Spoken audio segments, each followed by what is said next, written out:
कैसे हैं आप सभी? मुझे आशा है कि आप सभी अच्छे और खुश होंगे। चलिए आज हम पढ़ते हैं पाठ 11 खरगोश की बुद्धिमानी। जंगल में एक शेर रहता था। वह बहुत ही शक्तिशाली और खूंखार था। जो भी जानवर उसे दिखाई देता वह उसे मार डालता था, इसलिए सभी जानवर उससे भयभीत रहते थे। एक दिन सभी जानवर एकत्रित होकर शेर के पास गए। शेर अपनी गुफा के बाहर आराम कर रहा था।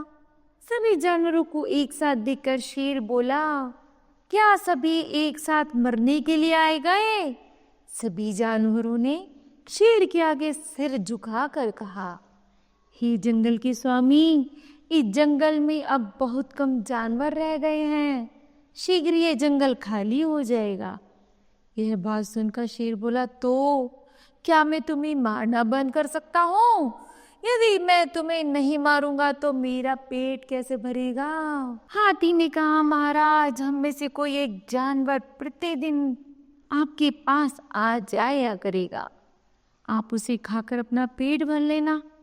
शेर ने मन ही मन में सोचा, चलो अच्छा है, अब मुझे शिकार के लिए कहीं भी नहीं जाना पड़ेगा।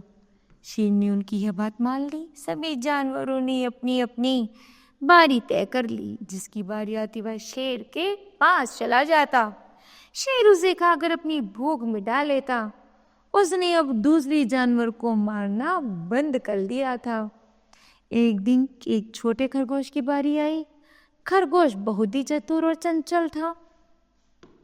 उसने सोचा अगर आज मरना ही है तो क्यों ना थोड़े मजे के साथ मरा जाए।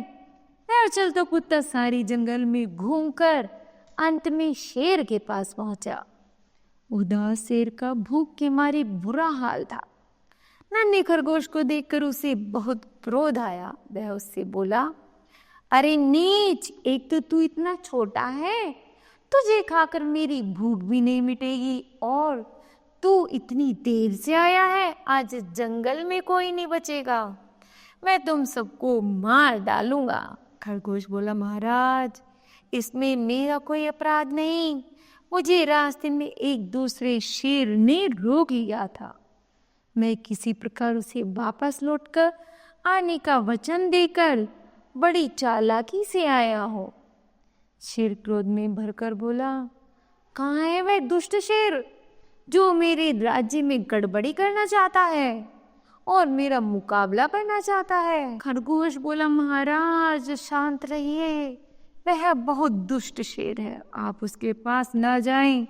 शेर ने कहा, पहले मैं उस शेर को ही मारूंगा, बाद में तुझे खाऊंगा। चल मुझे उस शेर के पास ले चल। खरगोश शेर को एक कुएं के पास ले गया। कुएं पर पहुंचकर खरगोश बोला, महाराज, वह दुष्ट शेर इसी कुएं में रहता है। शेर ने कुएं में झांका। उसे पानी में अपना प्रतिबिंब दिखाई दिया। यह समझा सच में अंदर कोई दूसरा शेर है। वह गुस्से में बहुत जोर से गरजा। कुएं में आवाज और जोर से गूंजी। शेर ने समझा अंदर से दूसरा शेर ही गुर्ज रहा है। वह तुरंत उसे मारने के लिए कुएं में कूद गया और पानी में डूबकर मर गया। खरगोश मस्ती में उछलता कूदता वापस अपने घर गया। सभी जानवर उसको देखकर बहुत प्रसन्न हुए। खरगोश ने सबको शेर के मरने की बात बताई। सभी जानवर प्रसन्नता से झूम उठे। आज हर जानवर अपने आप को स्वतंत्र महसूस कर रहा था। साथ ही नन्हे खरगोश को शाबाशी भी दे रहा था। तो बताओ बच्चों, आज आपने क्या सीखा? तो हमने सीखा कि हमें हमेशा हमारे सामने कोई भी बड़ा से बड़ा कष्ट दुख क्यों ना हो, हमें अपनी बुद्धिमानी और चतुराई से उसका सामना करना चाहिए और हम आसानी से अपनी समस्या का हल भी कर सकते हैं। ठीक है, तो मुझे आशा है यह पाठ आपको अच्छे से समझ आया होगा। धन्यवाद।